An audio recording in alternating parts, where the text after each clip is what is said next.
Hi, everybody. Welcome to Living Critically. I'm Amanda, and tonight, my very special guest, someone I'm very fond of as well, is Chris Shelton.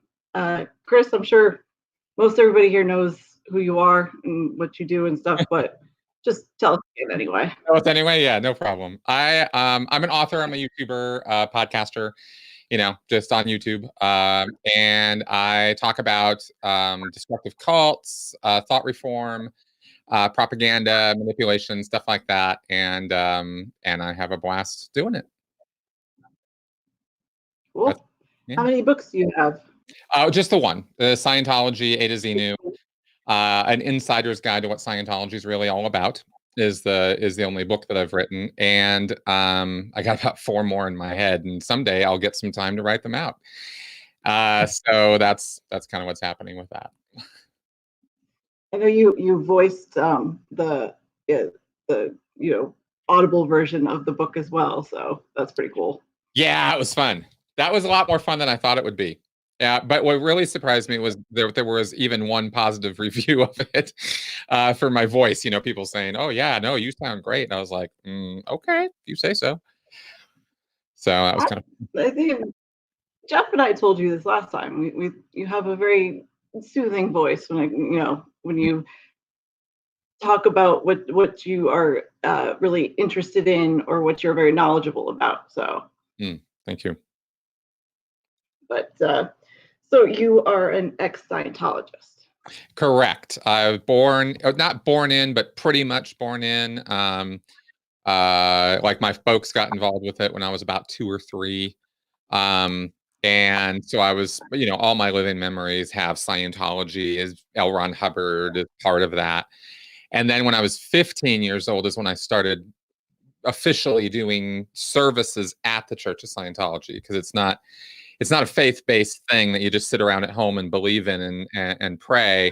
You go and do classes and levels of indoctrination, this auditing, counseling work that they do.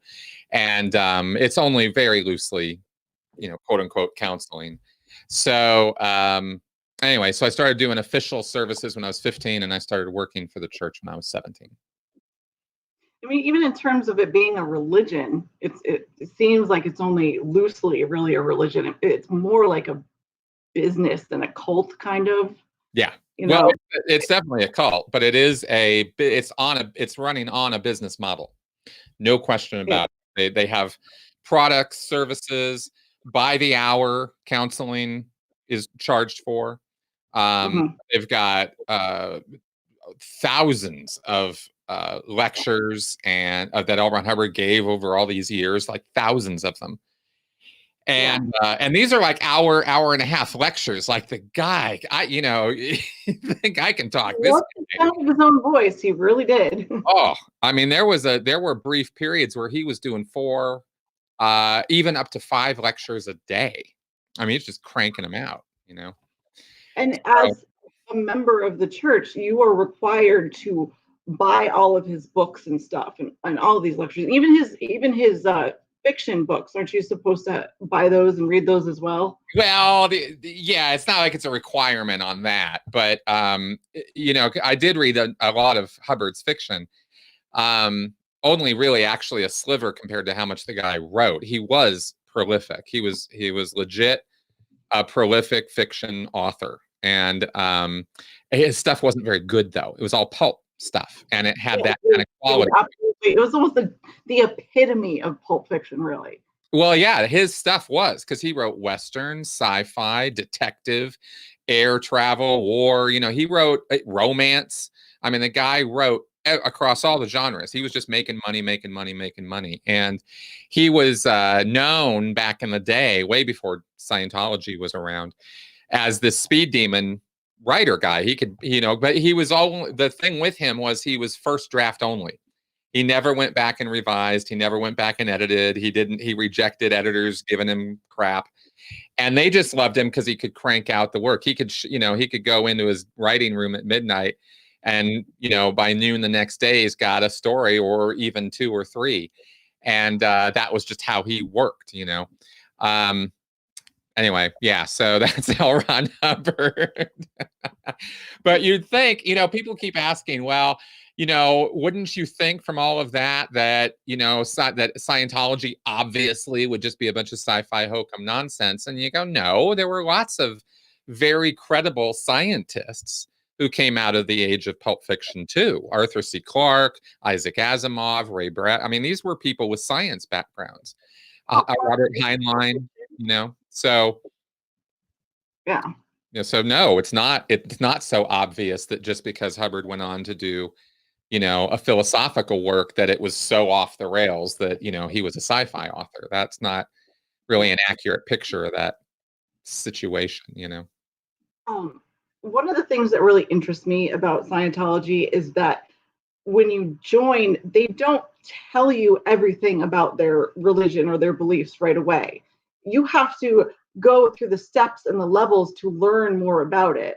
Can you explain that a little bit? Absolutely. Yeah, no, there's levels of indoctrination. This is an old model. This is the Freemasons model. This goes way back. And it's the idea of levels or gradations, right? Or you got steps to climb. Levels of initiation exist in the Freemasons, for example. This goes into OTO and those kind of groups. And Hubbard came from that background, so he adopted that model in creating Scientology. So you have a series of steps you're doing in order to attain total spiritual freedom and personal immortality. The awareness of that, right? The idea is that you are. Oh, and by the way, I gotta say this right now because I just realized I forgot. I don't believe any of this anymore, and I am not a Scientology defender or advocate or apologist. So I'm going to explain this stuff as though, I'm a Scientologist telling it to you because I was. But just so we're super clear, this is nothing but a con. And I'm not promoting it at all. Okay. So, yeah, I got to say that. Just big disclaimer, right? Oh, Chris Shelton loves Scientology. Okay. So,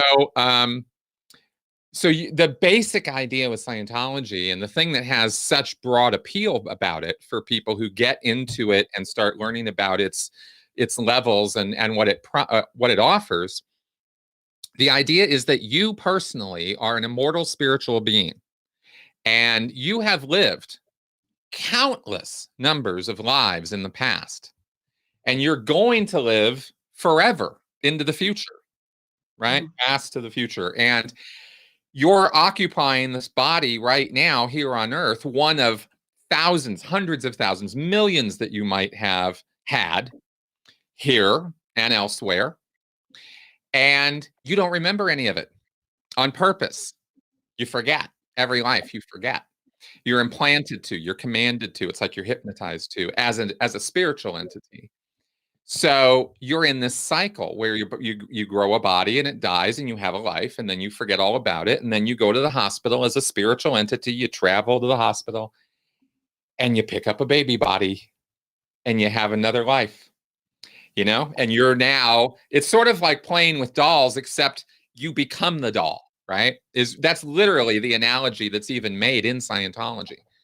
So if that's the picture of life and reality as it really is, you're not going to die. But the quality of your existence is going to suck if you don't somehow break free of this cycle. Well, L. Ron Hubbard discovered that this is reality and this is how things work. And we happen to have the path in Scientology to bust you out of this repetitive cycle that you're trapped in. And Earth itself is a prison planet that you were trapped on. That, make no mistake about that. And you've been here for a lot longer than you think you have. This place has been here a lot longer than people think. Now I'm getting into the deeper stuff. Like, all of this stuff is definitely not day one stuff, Anyway, you asked about the bridge. So going back to that, the bridge is a successive series of steps that you do level by level, piece by piece, and you're paying for it every step of the way to achieve this state of personal immortality, to re-achieve that state. Because the idea is that long ago, you were a free being. You could make your own universe if you wanted to. You were a god. The way we think of God, that was you. And this whole playground called the physical universe is something you got trapped in. It's the dollhouse you got trapped in playing with the dolls. And we got to bust you out. And that's what Scientology is about. And that's the sort of when they get real with you, when they really start telling you what it's about, that's how they describe it. That's how they talk about it. And that's what they think the objective reality actually is. So who the fuck is Xenu then? Xenu is a guy who you learn about along the way. It's pretty high up. If I'm sitting here making all these hand motions. So step by step by step, you're going to go to this ultimate spiritual state. The first big milestone on that road or path or bridge or levels of indoctrination, again, let's keep it what it really is, right? You're getting deeper and deeper into the indoctrination as you go up each level. The first big milestone is called the state of clear. And that's just a state where you're supposed to be free from, have released all the past accumulated stress and trauma of your life. And this can include past lives too. But all this accumulated stress and injury and accumulated physical pain is stored, supposedly, according to Hubbard, in this part of your mind called the reactive mind. And you clear all that out with the Dianetics auditing, the Scientology auditing, and then you're clear. You don't have that in your mind anymore. It's not holding you back. This is supposed to be the cause of low IQ, stupidity, psychosomatic illness, and injury. You should be able to have full eidetic recall, which means like complete. Lots of things. And Hubbard's promises on this wavered and went up and down over the years. So really the state of clear has been redefined at this point as a purely subjective state. There's no proof or test or anything like that you can really give somebody to prove this. They're just supposed to say certain magic words and boom, they're clear. So that's the first milestone. After that is when you start hitting these upper confidential levels of Scientology, and everything from clear up is nobody can talk about it. It's all hidden away, and you have to get through very stringent security checks and things in order to get to those and you have to sign bonds saying, I'll pay money if I talk about this. And that's when they give you the keys to the kingdom step by step to do these spiritual levels. And these things are called the OT levels, or operating thetan levels, because a thetan is the word for a spiritual being in Scientology. You're not a spirit or a ghost or a soul. You're a thetan. So these operating thetan levels are supposed to be restoring your ability to you. And OT level 3, and there are 8 of them, by the way. OT level 3 is where Xenu lives. So that's where you learn about the Xenu narrative and the whole Xenu genocide. And it's quite the story. Do you think there's a purpose to that? Because, imagine yourself walking into a Scientology clinic, or however they bring you in when they originally do your first auditing, or I know they give you a quiz or whatever, and try to bring you in to become Scientologists. It's a personality test of sorts. Yes. Yeah. But were they to do that, and on that first day say, oh, by the way, there's Thetans and Xenu, and you're an alien from God, and hear that. No, you're never going to hear that on day one. Yeah, but I'm just saying, do you think that's purposeful? Because everybody would be like, oh, yeah. Oh, crazy. Absolutely. Oh, yeah, absolutely. Oh, it gets worse. No. The reason that they can't tell you about Xenu isn't just because it'll scare you off.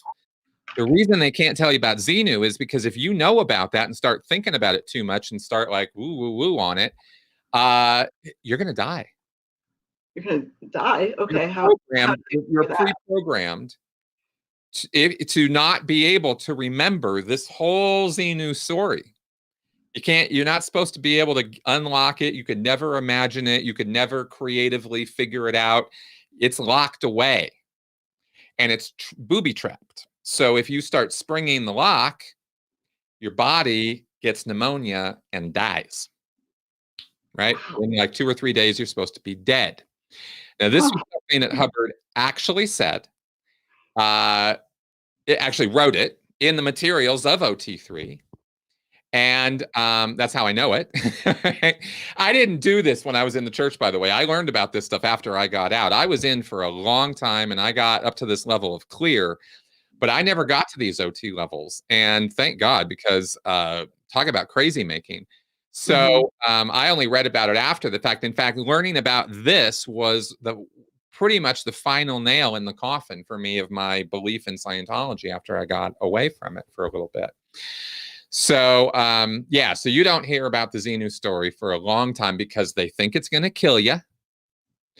And believe me, the whole South Park episode where they tell you the entire Xenu story, pretty much, they actually don't tell you the whole story. They only tell you a little bit of it, but they tell you enough that you really get that it's nuts. Yeah. And nobody died, right? And you're like, okay, what's up with that? Well, I'm not really sure what's up with that. I don't know how they cognitive dissonance their way through that. But within the Scientology bubble, you're supposed to die if you find out that information. And only the people who have gotten to that level even know about it. So none of them talk about it, ever. Even amongst themselves, they don't really talk about it. You're not supposed to. So that way you can't, share notes and start going, did you think that was as crazy as I did? Right? Like nobody does that in Scientology. You can't be critical of the material, right? So, so that's how that kind of works. Yeah. I also know that they keep the people within the church from searching elsewhere. Like, you can't go and look and learn about Scientology on the internet or from other people when you're within the church. How do they keep you from doing that, though? It's self-policing. See, this is the thing about people and about it's just I continually marvel at it.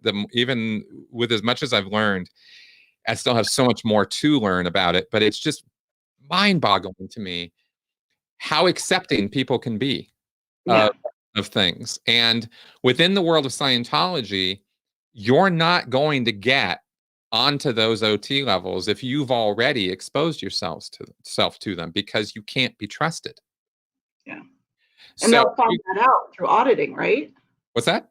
And they'll find out if you did through this whole process of auditing. That's right. Because the other half of this equation is that in doing these levels of indoctrination and paying your money and doing your time in Scientology, you're also going deeper and deeper into the spider web. More and more to the center of it, right? Where things start getting sticky. And where you don't have freedom of thought and freedom of motion anymore. And you're gradually giving over these rights. Like, let's not talk to your friends and family about Scientology because it just, because it might rile them up. And then if somebody does start talking antagonistically to you about it, hey, man, you don't need that negativity in your life, do you? I mean, who is this guy? He's trying to get in the way of your personal freedom. Dump this guy, right? Or dump this girl. And that sounds reasonable enough when you've already accepted that this stuff is good stuff and it works. So why would somebody be giving you shit about it, right? Get out of my life. And before you know it, the only people in your life are Scientologists. And then, then they're your friends, you're having them over, you're going to courses with them, you're doing your classes and stuff.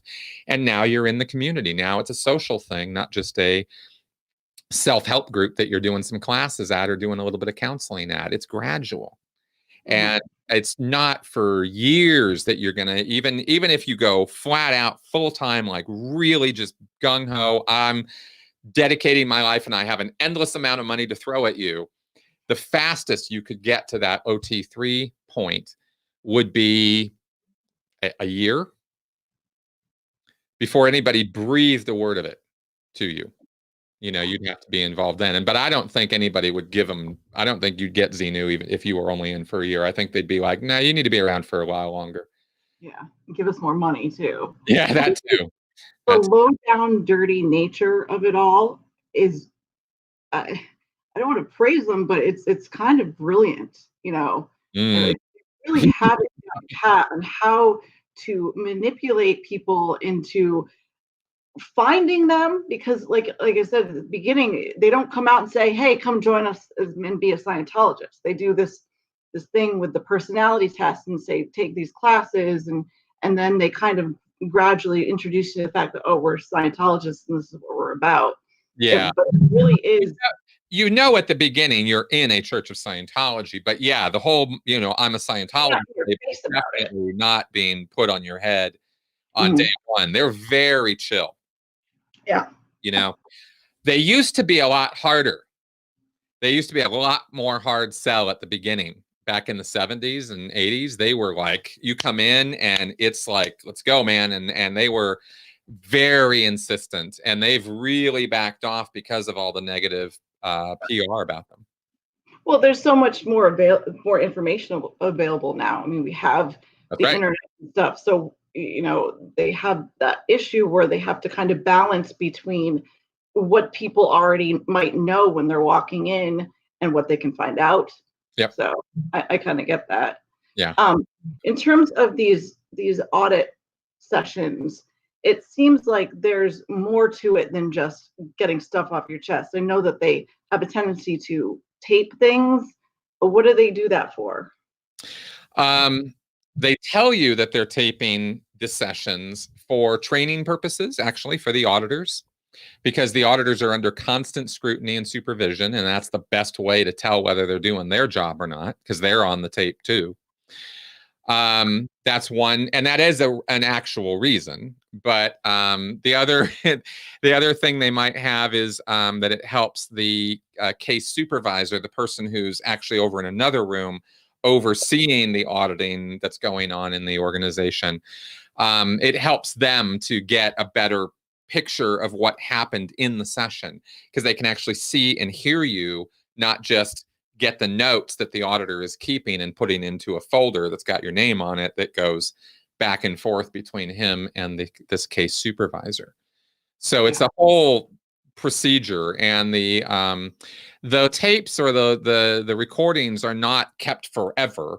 They don't have that kind of storage system set up. At least they didn't when I was there, and I, that was as of 7 years ago.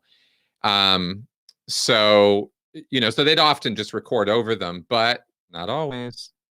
Yeah. And if your name was Tom Cruise, I was gonna say, pretty sure they never recorded over those tapes, Yeah. I can't imagine. Like, he is just their fucking golden goose, though. My God. Yeah. So we have a question in the chat from Geo Sam. He says to ask about Clearwater, Florida. I don't know what that means. But. Yeah. Now, Clearwater is their geographic base of operations, largest area of Scientology delivery. It's the largest service organization Scientology has. It's a whole base of operations. I mean, there's multiple buildings spread throughout the downtown Clearwater area, and they own an alarming amount of property throughout downtown Clearwater that are directly traceable to Scientology or Scientologists. Excuse me. So Clearwater has long been, since 1976, 77, that has been like their hub of the highest level services you can do, and the biggest money maker, the place where everybody wants to go for a long time. Until 9/11, they were calling it the Mecca of Scientology. They stopped calling it that after 9/11. Yeah. So, I can kind of see why. Yeah, it wasn't too popular anymore, but that was sort of the concept of it, which is why I say that. The idea being everybody's going there eventually, because if you go up this bridge, there's certain levels at the very, very top that you can't do anywhere else but there, or on their ship, the Free Winds, the boat that sails around between the ABC Islands and the Mediterranean. Yeah. Yeah, I know. Did I say Mediterranean? I meant the ABC Islands, that area. The Gulf, maybe? Yeah, Aruba, Curacao, Barbados. Yeah, those. I never. That's why I stumble around on knowing all that stuff, because I never went to the Free Ones.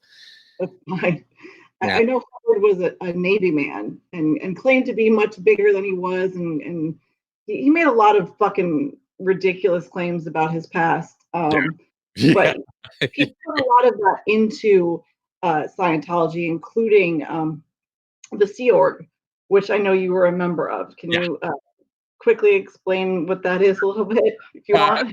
In the simplest terms, the Sea Org is the monastic order of Scientology at the very top of its organizational ladder. It's the organization and group of people who are full-time, 24/7, dedicated to nothing but achieving the aims of Scientology. And they work in very cloistered communities called Sea Org bases. They're paramilitary groups, so they have ranks and ratings and uniforms. It's modeled after the Navy, because Hubbard was a Navy guy. And he actually started it on boats on the ocean back in 1967 out in England. And they sailed around down to Spain and through the whole Mediterranean over there. Am I getting that right? Sometimes you just like keep yes, that's dog, you know what I mean? Yeah, no, you're right on this one. Yes. Yeah, okay, good. I did this one right. So yeah, it's one of those moments of foolishness where you just go, okay, I got to look foolish now. So anyway, they sailed around there. They landed in Greece for a while. They actually tried to take over Corfu, not militarily, not violently. They actually tried to get into the government and set up shop there and see if they could get Scientology at the government level. And they got their ass handed to them. Got shown out the bay, But this was how it started. Hubbard's group started on boats, and it had a naval tradition. And I joined that group in 1995, and I worked there through to the end of 2012, so 17 years. And that was rough. That was a rough one because they do all the management internationally of Scientology. They do all the dissemination and promotional printing and materials and design. They do all the video work that you see. Anything that you're seeing of Scientology is produced by the Sea Org. And they work their asses off. It was a very physically grueling experience to work there. Jeff Scummer says Hubbard was actually one of the most inept naval officers of all time. So he was horribly incompetent. He was given command twice, bombed badly both times. In fact, one of the times he got removed from command the second time because he went down to Mexico and started shelling an island. And this is during World War II, mind you. He never actually saw real combat. But he took a boat down to Mexico and decided to shell this island and alarm the shit out of everybody. And it created this huge flap.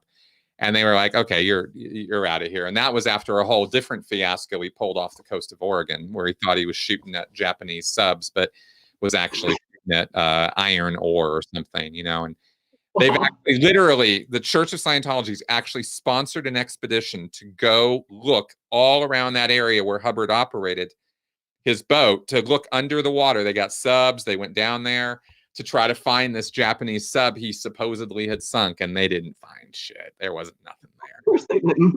So, so he was correctly removed from command, and that was his war record. But he lied and lied and lied. Ooh, he was. He got medals and stuff for it.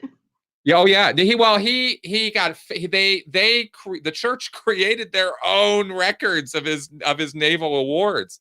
Because you dig up his actual war records, you find he got the generic, regular, you were in for a year, you get this award, you were here, you get this award. No actual action awards, and no Purple Heart. He wasn't in combat when he was hurt, and he did get injured. I think he fell down a ladder and ended up at the Oak Knoll Naval Hospital and kind of convalesced and hung out there for a while. And then he got involved in the occult. Yeah. Interesting guy. It was fucking nuts. I mean, he really was. Yeah. When you join the Sea Org, don't they make you sign a contract for a really fucking long amount of time? Billion years, baby. Billion years. Yeah. Because okay. And again, the context of the whole thing, right? Because you go, okay, that's whack. And it is. But in the context of the bubble world of Scientology, mind you, again, remember, you've lived infinitely in the past. You're going to live infinitely into the future. So yeah, that's a billion years between friends, right? Especially if you're saving the world and then saving the universe. Yeah. I mean, we're talking Jedi Knight thinking, the Scientologists love the Matrix. I mean, fucking love the Matrix. They think the Matrix is an exact picture almost of reality, except it's not the computers. It's Xenu and his lot and the space cadets and stuff that supposedly are up there doing bad things. That's just fucking nuts. Wasn't it? It would be so awesome if it was an internally consistent mythology. You know, Mhm. if everything actually lined up and matched up, and if you could lay it all out on a timeline and go, okay, here's all the things Hubbard said, and they actually all work out, and it's all internally logically consistent. But the guy, like, I swear, I was pulling out my hair so many times when I was a Scientologist and a Sea Org member, trying to study this stuff because I was keen to know what the whole big picture was. I wanted to know all this stuff because I thought this was reality. And I read this book, listened to this lecture, did that, did that, did that. I mean, just countless hundreds of hours spent, studying this stuff, thousands of hours. And only to find that it was leaving me with, every answer would produce 10 more questions. Yeah. And I think that was on purpose. I think that was by design, that he just keeps you guessing, because the big answer that keeps you moving up these levels of indoctrination is, if it hasn't been handled yet, if you still have that arthritis, if you still have that bad back, if you still have that problem with your wife, if you still can't, communicate or whatever, it's the next level. You just need the next level. See? Yeah. I get that. Yeah. Now, one of the things that the church does really well is their use of celebrities. Yeah. Especially people like Travolta and Cruz and Leah Remini when she was in, which clearly backfired a lot with them. Elizabeth Moss, who I didn't even know was a Scientologist. There's a lot of them. You've listed almost all of them that are relevant anymore. There's also Michael Pena and the woman from Orange is the New Black. Which one? The one, she's got black hair. Think she's lesbian. Yeah, the one who played Alex Voss. I know who you're talking about. I can't remember her name. She was on that 70s show. I had no idea. See? You learn new people. That's right. So, oh, sorry, I just got distracted by the comments there. Sorry, my bad. Anyway, those are about all of them. I mean, Kirstie Alley is completely irrelevant now. Nancy Cartwright, right? The voice of Bart Simpson. She's a Scientologist. Wow. Okay. Yeah. Isaac Hayes was, but he died. Mm-hmm. That's why he stopped working with South Park. Yeah, he actually, the church made him quit. Yeah, they were, and then Trey and Mark and Matt roasted him, but which was good. Of course they did. But yeah, he actually didn't want to quit, but the church made him.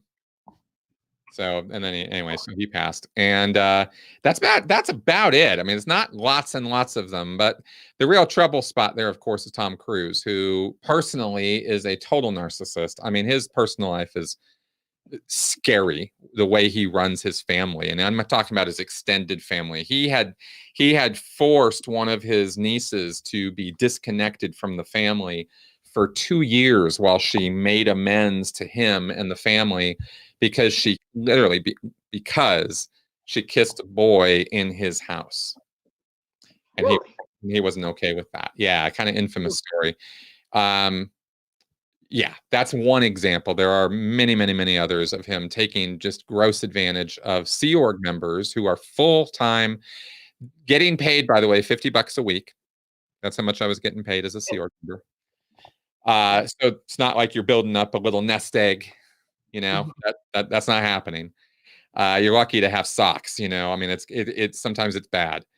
So that's what Sea Org members are making. And Tom Cruise, multi-million-dollar top A-list king of the movies, is having these guys renovate his hangar, his vehicles, his house for free.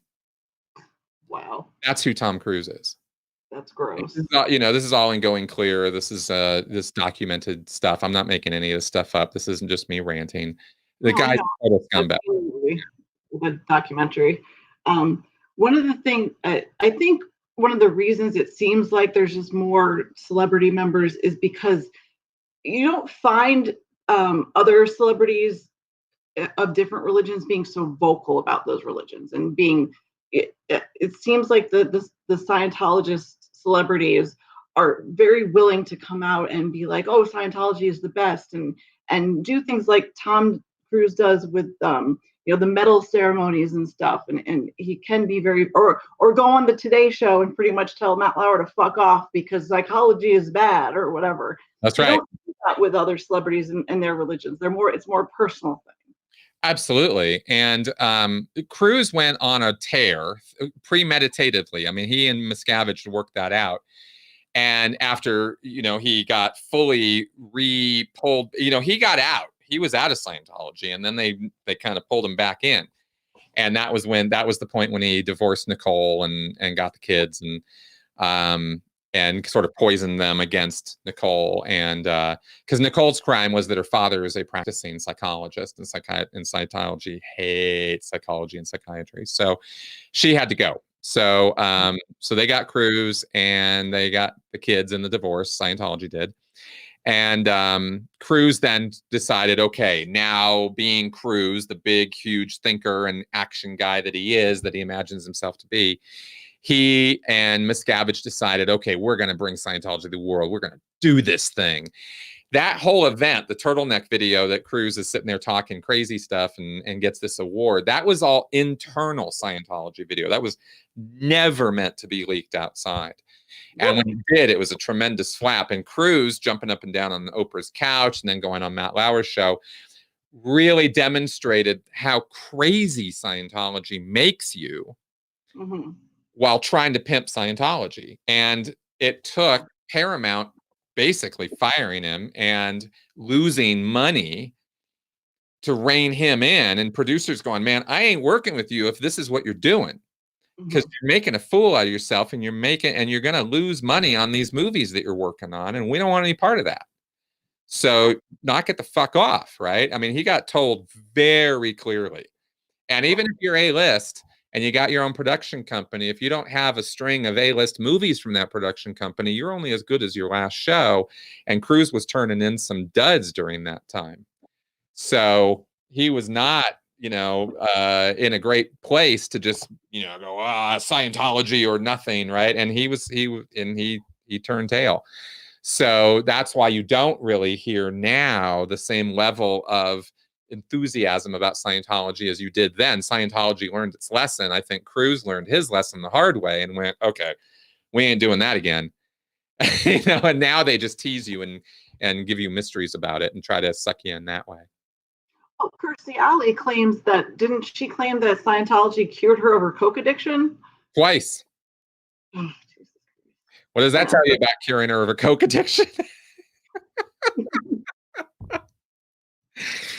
I never caught that when I was in the church either. It was like her thing. She was the international Narconon spokeswoman, right? So she was pimping the church's drug rehab program, which is dangerous pseudoscience, but she went for it because she had a coke problem and she got into Scientology and she did get off the coke.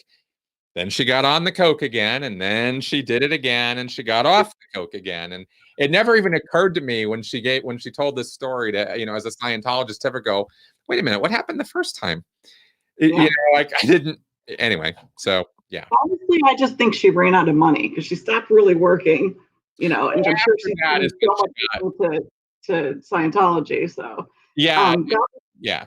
Dallas Summer says the turtleneck video of Cruise is what ended up leading the campaign against Scientology by Anonymous. Correct. So. They were threatening to try to take it down, and that's what created that's what overcame the inertia of Anonymous to pick this up and go, wait a minute, what? The Church of Scientology is trying to do what? And there was a Streisand effect with the video because they were trying to get it taken down, and they weren't going to let that happen, and that was the turning point of everything. Yeah. My friend Sal Eases and Works asks if you're in LA. He says, I get into it with their security for walking by the church on Sunset smoking my weed. They say I'm not allowed to blow my smoke in their face because They hate drugs, man. They hate drugs. I didn't do any drugs until I got here to Colorado, way out of Scientology. Like my whole life, I had been a drug virgin. Their death on drugs. And yeah, I was in LA. I worked at Big Blue 17 years. That big building that has Scientology written on it. That's where I live. That's the birthing building. That's where all the Sea Org members on that base, that's where they sleep. Damn. Yeah, that and the other building. There's another 6-story building called Lebanon Hall, and that's the other birthing space on that base. So it's got a few hundred, I think upwards of 1,000 people living there. Yeah, that's because I know the CR members, they all kind of live together, but it's tight quarters. You guys don't have, it's just very sparse, right?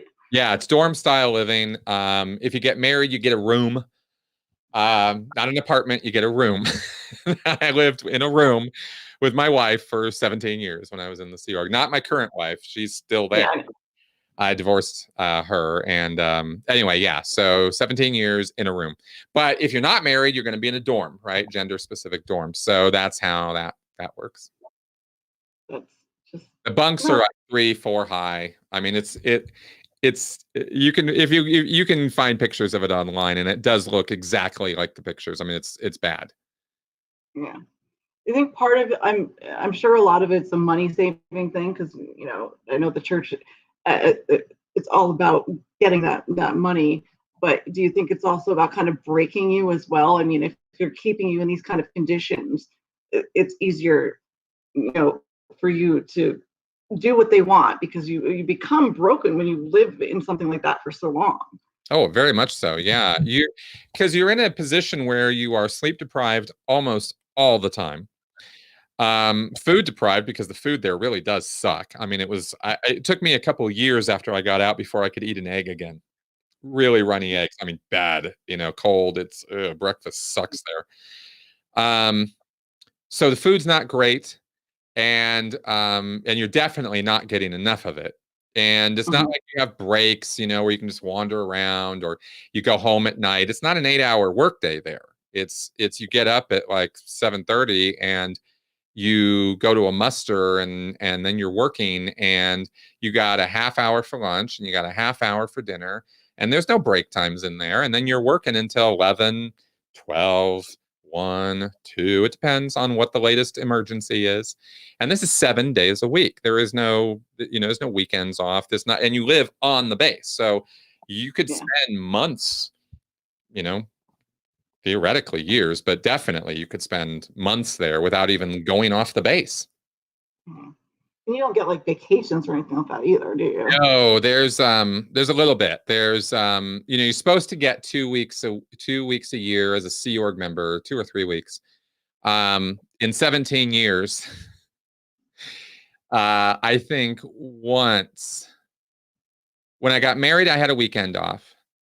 Ooh, whole weekend. Yeah, and I think I took 3 days one time with my wife to go visit her mom or something. I think that was the most number of contiguous days off I had ever in the 17 years. In the last 5 years I was there, this is how many days off I had. Wow. So, yeah, it's just work. Yeah. So you said that your parents joined when you were around 2 years old. Do you know what brought them into the church and what got them interested in it? Yeah, rocky relationship. Divorced actually. When I was still very young. My dad, my uncle actually, my dad's brother, who lived out in Vegas, had gotten involved, and he phoned up my dad and said, "Hey, they have this communications class. You should go check it out. It's amazing." And so my dad did. And he liked it. He liked what he saw. He liked what he did. And so he went and got his best friend and my mom and brought them into a lecture and just watch this intro lecture and that got them reeled in. And then my folks did this communications class and they did some marriage counseling and they got back together. And so my whole childhood, I had been told this story and credited having a family at all to Scientology. It's interesting you say that, because this is not the first time I've heard this story where somebody whose parents got them into it because they were in the church when they were young, got into the church themselves because they went in for some sort of counseling because of their marriage. I've heard this from a few Oh, different people. yeah. Yeah, because it's a great story, because then you get to credit the church with, saving the marriage. And Um, we won't talk too much about how my parents fought and how, there were other issues and how there were even more issues and how after I left home and my brother finally got up to teenage years, I think, I think he was 17 or 18, they divorced and couldn't wait, to divorce. And yeah, they didn't hate each other. You get along fine, but yeah. they divorced, right? And it wasn't always fine. And they really didn't, it was not particularly a good thing that marriage was salvaged in this particular case. And um, who knows what the world would have been like for me or them had that gone a whole different route. But that's the Mm. way the cookie crumbled. So here we are. And I know they actually left the church before you did. Yeah, they did. In the 90s is pretty much when they distanced themselves from the church. But they did it quietly. They did what we call under the radar. They just kind of vanished quietly and slowly and didn't make a fuss and didn't talk out about it or, anything like that. In fact, my dad still believed in it for a very long time. I think in some ways he still does. But there's nothing I'm going to do about that. I'm not going to sit there and argue with my dad about it.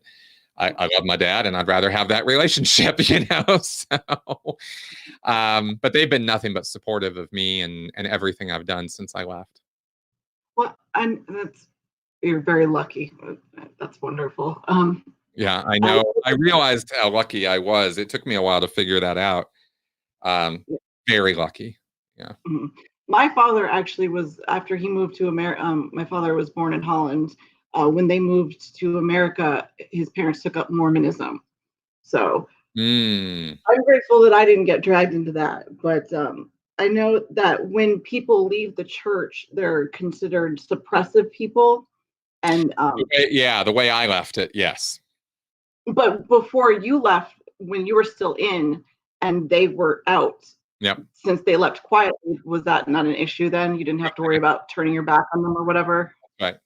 The church actually did try to get me when I was in the Sea Org. They did try to get me to disconnect from my mom a couple times, and there's a whole story there as to how that didn't happen. But um, no, they were not declared suppressive. They're not in big ethics trouble with the church. Of course, now they are, but at the time, as they left quietly and slowly and sort of didn't really make waves, there was no reason for the church to take overt action against them. It's when you do what I do that they get all pissed off, right? When you become a loud apostate. Yeah. Well, that makes sense. Um, I think their reaction might be a slight overreaction, but it does make sense that they're pissed. Yeah. When you leave, talk shit about them, they don't like it. Yeah. no, but I mean, there, there's so much to talk shit about, though. Like, Right. so what issues have you run into with that in terms of you being a suppressive person to the people in the church? Well, I mean, once I was declared suppressive, it's a formal thing. They actually put it on a piece of paper with your name on it. They list out all your crimes. I mean, crimes, quote Yeah. unquote. And yeah, they did that. That was in December 2013 that happened, and I lost a lot. I mean, I had left the Sea Org, left my wife of 17 years, met a new woman, was really on a tear. We were awesome. She was a Scientologist. When I met her, I was a Scientologist. Her whole family were Scientologists. I had friends still that I'd had for decades, who were Scientologists. Well, all that was gone the day after that declare happened.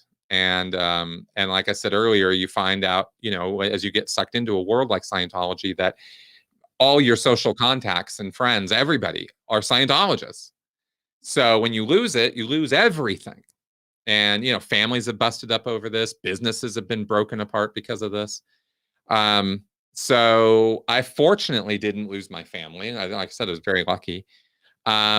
but they were it. That was all I had left after that. And some friends that I had made at that point, because I was out in Minnesota at this time, because I had started attending skeptics meetups. And this was in Minneapolis, and so I had started making friends outside of the church at this point, and that was it. I lost everything else, and it was a real reset button and for my whole life when that happened. They really don't like it when you do that, though, to go outside the church at all, because that's how you end up finding stuff out and opening up your world to how fucked this organization is. That's right. Yes, right. Which is why that self-policing thing we were talking about earlier is so important. You get indoctrinated as a Scientologist that all the truth about Scientology is right here in the church. If you want to know what we're doing and what we're about, ask us. We'll tell you. We're here. All the information you want is right there. Well, it's not, but that's what they'll tell you, right? And so you as a Scientologist, you go, oh, that makes sense. So if you're looking on the internet from, disgruntled former members who have access to Grind, and you're reading their story, why are you doing that? What do you want Scientology, or do you want a drama club? Like, what are you doing? So Scientologists go, yeah, well, that makes sense. And they go, yeah, man, come on. Like, ignore that crap. Don't look at any of that. In fact, we really don't want you looking at that stuff because it's going to upset you, and it's going to upset you so much it's going to interfere with your spiritual progress. It's going to get in the way. It's going to take more time. And the code word there, of course, is it's going to take more money, because it is. If you have to spend time talking about, and getting off your misdeeds and sins of having read crappy stuff on the internet, it's going to cost you. It's going to cost you a lot. And then you're gonna have to make amends. You're gonna have to do these projects. It's such a headache. And you learn very quickly that if you want to attain full spiritual freedom and personal immortality, you got to toe some lines. And one of those lines is you keep your eyes on this road and you don't stray. This is the path to freedom. It's the only path to freedom, and you better stay on it. And that's one of the things, again, that's so genius about it, is having that goal that, to get you to that level 8 or whatever. Yeah, you know what I'm talking about. The ladder, yeah. To keep you on that path, and to say, by straying off of it, you're fucking up your entire future. So do exactly what we say. That's right. Is another part of it. It's genius. Like I said, I'm not trying to. Yeah. The thing about Scientology that's very noteworthy and kind of interesting is all destructive cults are built on various models of control. The belief system enwraps you in a control system. It's not just the beliefs, though. There's other structures to it, and there's other techniques being used on you. But most destructive cults are only using a couple. Chanting or meditation or mantras or, some kind of hypnotic technique or some curve that they're teaching you, because there's political cults and stuff too, right? So it might be an ideological sort of thing going on, and they're doing thought reform through intense levels of propaganda, like really, really false stuff, real false worldview that gets you in a frame of mind where you're very easily controlled. I mean, this is not hard to do. So all these groups have something that they're doing. Scientology has about 1,000 things it's doing. Literally. I mean, there are so many different techniques that are used on you in Scientology that are mind-altering or mind-numbing. And they're built in, they're just baked into the system. You can't just pull them out. It's dispersed all through it. I mean, there's Hubbard's lectures too, and even the teaching methodology has its own curves and twists and turns to it that messes with your head in huge ways. Subtle, but huge. It doesn't have to be somebody coming along and clobbering you with a cast iron skillet in order to give you a headache. Sometimes they just ding you in just the right place, So that's how Scientology is, and it's relentless in how it just keeps hitting you and hitting you and hitting you with these control points. And I was giving you some examples of some of them. This business of, why would you go outside the church, and you got to toe the line. This is the only way to go. I mean, that's a control operation right there. And having them, it be the fact that there's so many of them, but they're so small and incremental, and meshing them all together. It's so easy to stand on the outside of this, and somebody like me who's never been a Scientologist. I've never really. I was raised Catholic, but I've never really believed in that either. And to say that's fucking nuts. How can anybody believe that? But it isn't. There's so much involved in it, and there's so many little things that people are a lot more malleable when it comes to being told what to do and how to think and how to act than we realize. Oh, way. That's how cults pop up. That's right. Because cults are the dark side of sociology, right? Cults are the bad end of the spectrum of society, of culture. That's what a cult is. It comes from culture, right? I mean, that is literally what it is. It's an entire little microculture. Or macro. I mean, when you get to the size of the Jehovah's Witnesses or the Mormons, you are legit talking about millions of people. With Scientology, you're talking about a few thousand, Well, they would like you to think it's more, though. I mean, I know they have they talk about all these buildings that they've raised and stuff, and the millions of people that they've helped around the world and that are part of their church. But when you look at the actual numbers, it's complete and total bullshit. That's right. Why do they do that? Why do they feel they need to do that? It started actually in the early 1970s that they started doing these census counts and figures and reporting how many Scientologists there were. And the first guys, this is the legend at least. I mean, this is the story I've heard, and it makes sense to me because I just don't remember the guys' names.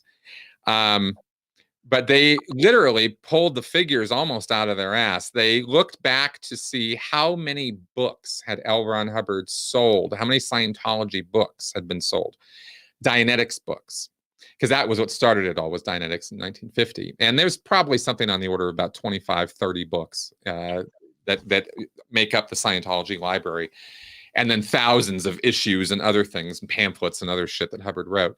So they went, okay, how many books have we sold? Oh, a few million. Great. That's how many Scientologists there are. I see. And the next year, they came around and said, okay, and this year, how many Scientologists are there? Well, it can't be a lower figure than last year. So numbers have to go up. So we got to figure out where's another million, right? And after a while, they're just making it up whole cloth. It's not based on anything. Yeah. I think part of it too is they have to give a reason for the money that they're spending. Like, they're bringing in all this money from their members. So they're like, well, we're helping these people, across the globe. So we need to build these buildings that they're not actually building, or need to start these organizations that they're not really actually doing anything with. Because I'm sure at some point, even the members that are fully indoctrinated feel like, why am I giving all of my savings over to this church? So, I mean, eventually that's a point of disillusionment. Yeah. But while you're doing it, I mean, we used to laugh. We used to literally make a joke. Oh, the Mormons have to tithe 10% of their income, and Scientologists would look at each other and be like, just 10%? Really? Right? Like this. Oh.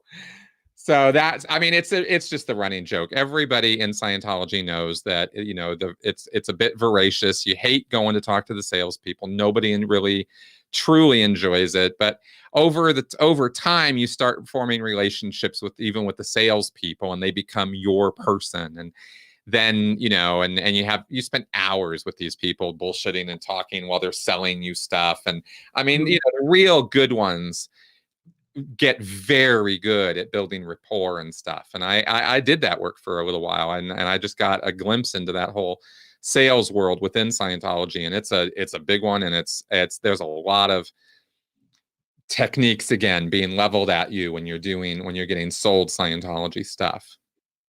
Wow.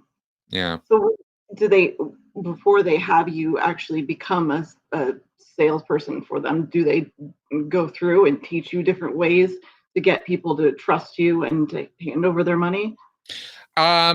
Yes and no. Those techniques are taught at a number of different places within Scientology and a number of different times. Since I worked for the organization, very definitely. I mean, the public don't get taught this stuff in the same way the staff do, right? But it's all based on Hubbard's stuff. And yeah, so there's a booklet that they use called Big League Sales Closing Techniques. This is out of the 1950s, actually. This guy, Les Dane, was this car sales guy, and he developed this whole sales thing on how to close people. And David Miscavige's father actually was a sales guy before he got into Scientology, and he taught me and other people about how to do sales, before at big events where Scientologists come together and watch David Miscavige on stage, they almost always have something to sell them after Miscavige is done talking.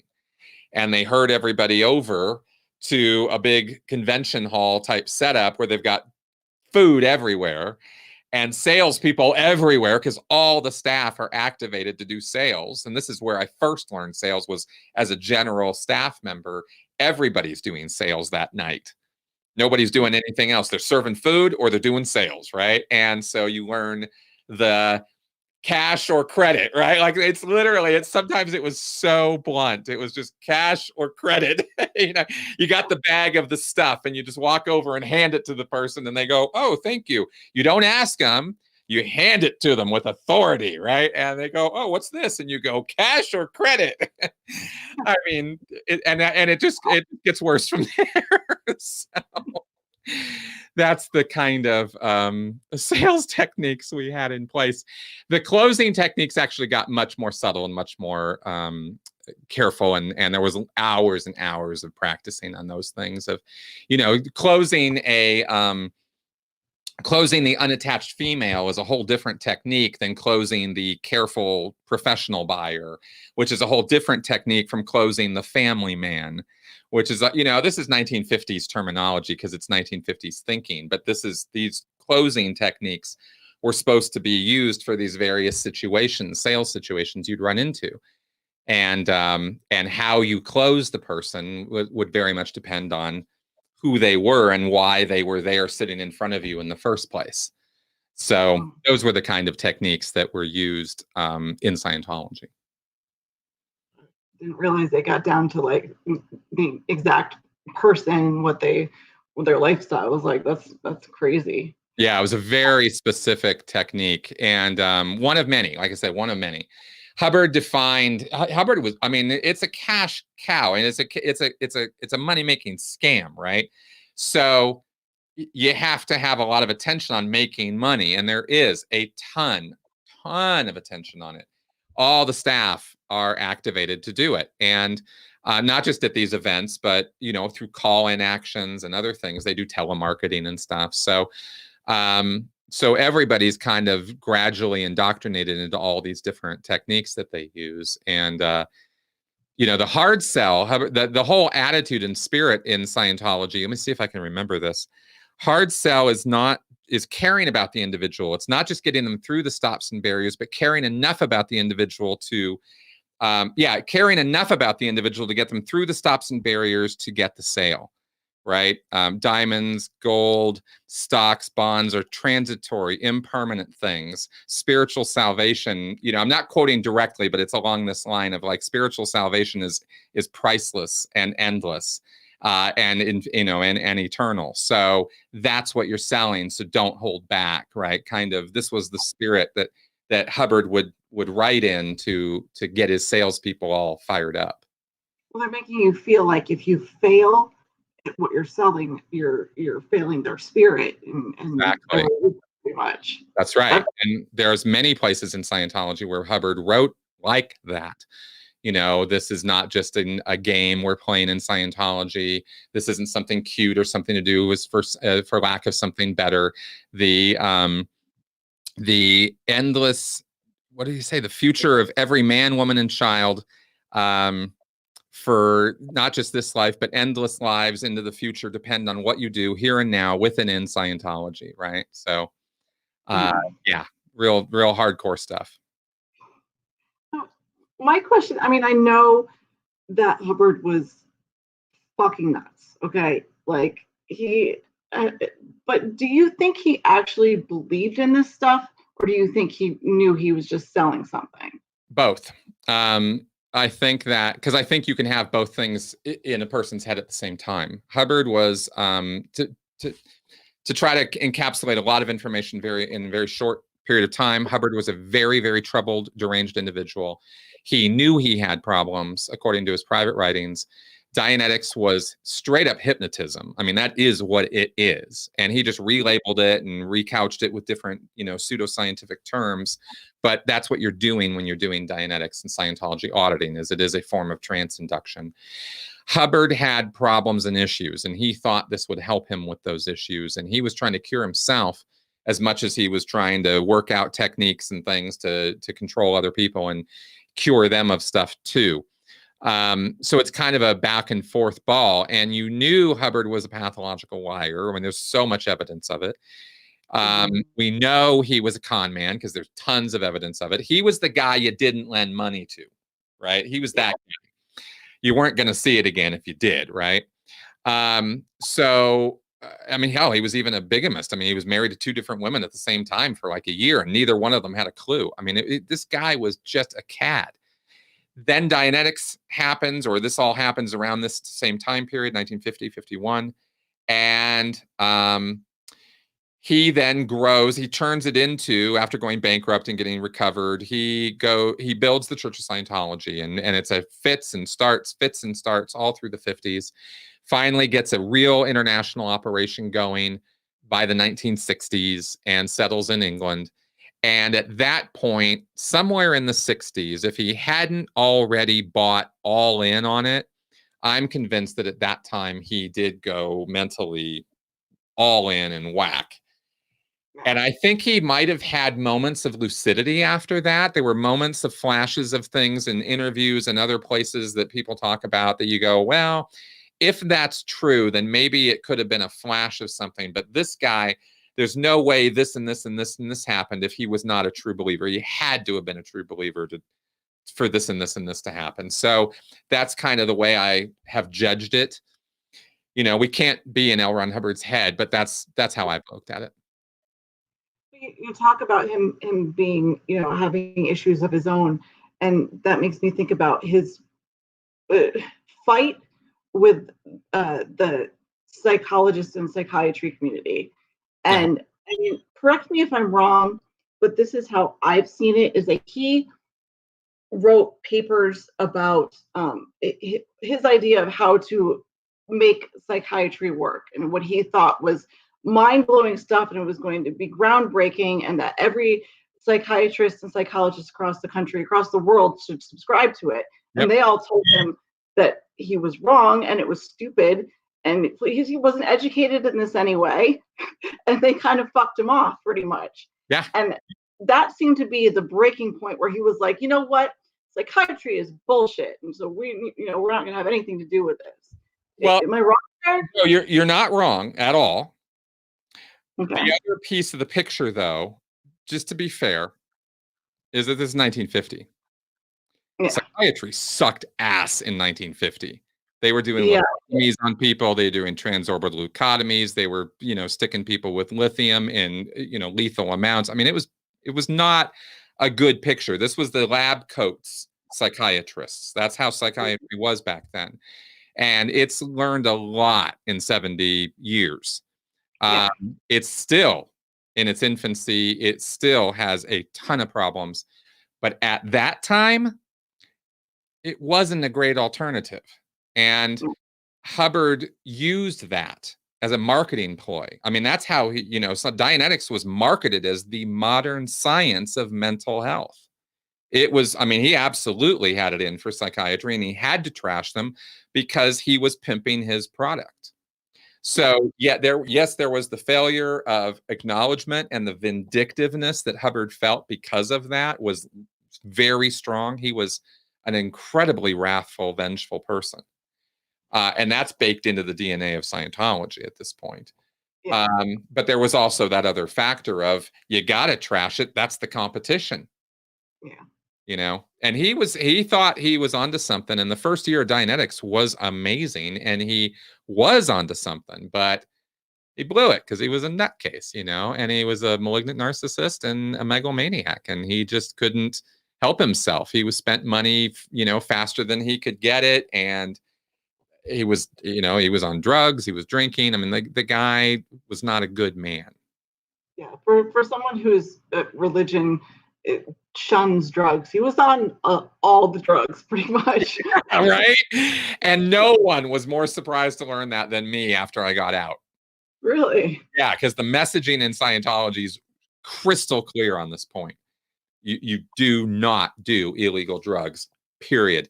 And there were a ton of Scientologists who had, drug histories that longer than my arm. I mean, there were lots and lots of drugs that people had taken, but once you got into Scientology, that was in your past. Like you couldn't be doing that anymore. And that's because the auditing requirements and being in the classroom to do the classes, you can't have drunk or been taking drugs and stuff within 24 hours of showing up. It's just against the rules. So, and they are constantly on you to come in as often as possible. They want you around on the classes and doing the counseling and stuff all the time. So the idea is they start controlling and manipulating your schedule in such a way that they just, you gradually get more and more raked in, and drugs and alcohol and stuff just become a thing of the past. Alcohol, not totally. There's lots of drinking in Scientology, but the drugs for sure. Yeah, drugs definitely not. Yeah. So we had a topic, and I'm sorry that this was way more interesting, but I think, I guess the last thing we'll do, since we've been on for a little over an hour, is we'll just quickly talk about that. I just wanted to ask you the difference that you see in the community between when you were involved in the Scientology community and the community now that you have in the secular community. What do you see as different? Well, there's a lot less fanaticism in the atheist community. Scientology's, community was one of almost fanaticism in many, many ways. It is an extremist, high control belief system. So you got people reporting on each other and shit like that, right? So it gets nasty. And of course, with the church sitting there as this figurehead, Godhead type organization, that's where you're sending your reports. And then there's people there who are calling you up and, one fine day, I got these reports on you. You need to come in and get this interview. I mean, this is Gestapo level stuff. That's Scientology. That's the world of Scientology. So, of course, you don't have shit like that in the atheist community. Or the secular community. You do see fanaticism in the atheist community. I mean, that's just the way it is, but not anywhere near and not centralized in any way. There's no leadership in this community. There are a few atheist celebrities, but there are not atheist leaders. Nobody's giving orders to the atheist community about shit, And the one time they tried with Atheist Plus, it was a disaster. So nobody wanted to have anything to do with that, Yeah. I hear a lot of theists always saying shit like, we bow down to Dawkins and stuff. And it's like, I respect Dawkins as a scientist, but like, I'm not following him in terms of his atheism or whatever. Like, I don't, I think we have our own voices. And, do you find that in this community, you have more of an opportunity to be yourself and to speak your mind? Oh, yeah, of course. In this community? Oh, yeah. Yeah. Totally. I mean, this is the big wide world now. So this is not a bubble world. I mean, we are in the real world. So as much as we can be. So, it's a whole different mindset when you're in a cult. It's hard to describe, really. It's like you went back to school and your whole world is that school. Like, it's like that. It's like the outside world doesn't really exist the same way. And the only comparison I can make is closed systems like a school or something, where you're like a boarding school, kind of thing. It's like that level of control. So it's night and day difference. Mm-hmm. And I think one of the issues, though, is I found when people move out of any theist community, any religion, whether it be Scientology or Christianity or anything like that, and find themselves to be secular, is that that's what they miss, is the sense of community they had when they were in their church. And that's just something that I think stumbling upon everybody online here has really helped, because I didn't realize that this existed until like 6 months ago, that we had a real community. So, oh wow, I didn't realize you were that recent to the community. yeah. I got in right when I got out of Scientology, and getting in on the premeditated calculation that I am not going from one cult to another. Yeah. Right. Fortunately, the bell rang pretty early after I got out, and I was not into. I wanted friends, but I had enough community to last me for a good long while. I'm good, thank you. I barely was going to these groups, the skeptic meetup and stuff. I enjoyed being able to meet people who could relate to what my experience was like, having come out of their own cloistered situations in some cases, but I still to this day, I'm not keen on joining groups and stuff. I'm like, I've had plenty of community. I only say that jokingly, because of course I've created a community of my own on my YouTube channel, and there's the Secular Hub here, and I've been on the board there, and I'm plenty down with groups, but it was a slow process getting reintegrated into that. I was not avidly seeking community. As a board member of the Hub, I got an interesting look at the secular community, and there's certainly a percentage. I'm not sure what, though, of people who really do want that community experience, and it's harder to provide in the atheist community because of that lack of centralization. Yeah, I get that. No, for me, what it was, and I told you earlier, my son is an atheist as well. Mm-hmm. Is we moved here to Georgia a few years ago, and it was just this sea of churches, and we were very alone. And I tried to start a secular group shortly after I moved here within the community, like the actual physical community. Didn't work out well, because some religious people in the South can be totally fucking nuts, and I got somebody followed me home, and yeah, so but it was my son who had actually stumbled, because I never really went on YouTube that much. I would watch some gaming videos with him, but other than that, I didn't do it myself. And one day he was like, hey, look, check this out, there's these atheists that are watching some religious movie, and it's funny, let's watch this together. And that's kind of how we both stumbled into the community. So yeah, it hasn't been, I think, November last year that I came upon this. So yeah. Well, good on you. I mean, seriously, yeah. Anyway, that's cool. That's cool. Thank you. Yeah, I appreciate it.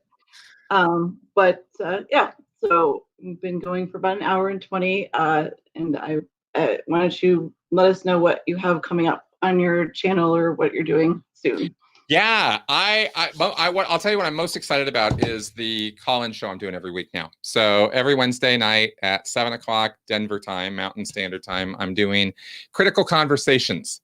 And I sit right here, and we get phone calls, and we've only gone about an hour. I'm willing to go longer, but that's how far we've gone so far. And last week was a lot of fun. We really had a good time. First week we had some technical stuff, but it still had a good time. But last week was great, and I hope we do another show like that again, because we kind of pick on a theme. I kind of. Obviously I'm sort of looking at atheist experience as a model, but I'm not doing theist, counter theist. Let's have arguments. I want to have conversations, and I want to just, I don't want to be like, hey, let's end these phone calls hating each other. I'd like to get even if we disagree, I'd like to be doing so in a model civil behavior of some kind, if I can. I'm sure I might, we'll see what happens, but that's what I'm trying to do with that, and that's happening this Wednesday. So that's what's up there. I did actually catch some of the one not from 2 weeks ago, but this past week, and it was really interesting. So I'm looking forward to watching you again this week. That's very cool. Yeah. We it's fun. It's just kind of fun because it's new and exciting, and setting it all up was really difficult and a little expensive, but But now I'm good to go. You know, I can go anywhere in the world and I can do a call-in show. So that's kind of fun. That's awesome. Yeah. Anything else? Well, we're going to have a project on MLMs, multi-level marketing groups as cults. That'll be coming up I think starting in a few weeks. There will be a series on that on my channel, because MLMs is a whole nother level of cult that people haven't even really. Yeah, I mean, people look at MLMs all the time as marketing schemes, business models, but they don't always look at them as cults. And there is a cult aspect to them that is frightening. So anyway, I'm going to do a series on that. And I'm also going to get probably later in the summer, later in the year, I'll be getting a series rolling out on cults and entertainment. I got to watch The Path and Handmaid's Tale, and I'm going to do reviews of these things and show the cultic aspects of them and how it all breaks down and stuff. So I think that'll be fun too. Handmaid's Tale's fucking nuts, dude. Have you actually watched it yet? Not yet. Haven't seen a scene yet. I just know Elizabeth Moss has been difficult for me to watch, but I managed to get through The Invisible Man and didn't, have my head explode. So I thought, okay, I'll get through Handmaid's Tale. I'll bite the bullet. So. Yeah, I never actually, I didn't think about the fact that she's a Scientologist, but did Handmaid's Tale. It's a little mind bending on its own, but okay. Yeah, it's everybody keeps marveling at the level of cognitive dissonance that must go on in her head to be able to do a show like Handmaid's Tale and be part of an active supporter of the Church of Scientology. It is, and she's a second gen too, by the way.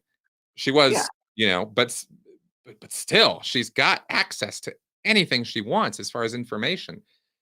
I know the mind numbs. I mean, even for me, even understanding the mindset and how the self-policing works, I still marvel that a celebrity in Hollywood isn't getting somebody sitting down with them and just going, "Girl, what the fuck?" Right? Yeah. Like, and somehow that conversation never happens. And I understand it. I understand how it could be that way, but it's still amazing to me that it is.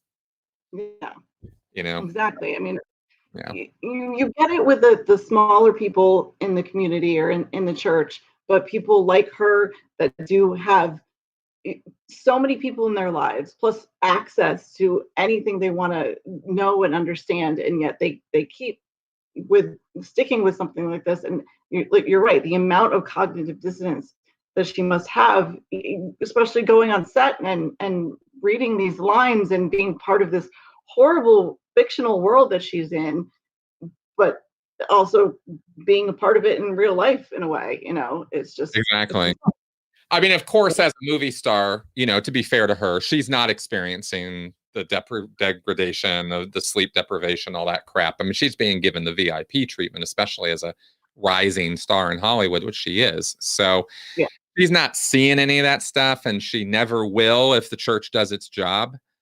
But, like Leah Remini, if she stops towing that line, she's going to see the sharp end of the stick pretty quick. And that'll be interesting.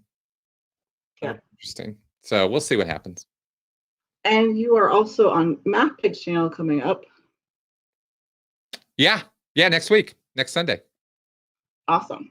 So everybody go and watch him on MathPig's channel next week. So that would be awesome too. Yeah. And next week here I have Eric Murphy. So if anybody wants to come back and watch that, it'd be great. But I want to thank you so very much for coming. One of the things I love about this community is being able to meet people like you, and we've gotten to know each other. We met, thank you, Godless Scummer, by the way, who introduced us. But we met through him, and we got along really well the first day we met. So we've developed a friendship, and I'm very grateful for that. I'm very grateful for you coming on my show. Well, twice now, 3 times. No, right. Been on 3 times now. That's right. And I'm sure there will be more. Yeah, it's fun. Absolutely. It's always a good time. Absolutely. I very much appreciate it. And thank you to MathPig for producing, and thank you to everybody who came and sat for an hour and a half. Chris is just so fucking fascinating. His story is fascinating. And so go check out his channel and watch his show on Wednesdays. New show. It really is very, very well. It's very well done and it's very interesting to watch. So thank you all, and I will see you next time. Think critically. Bye, guys.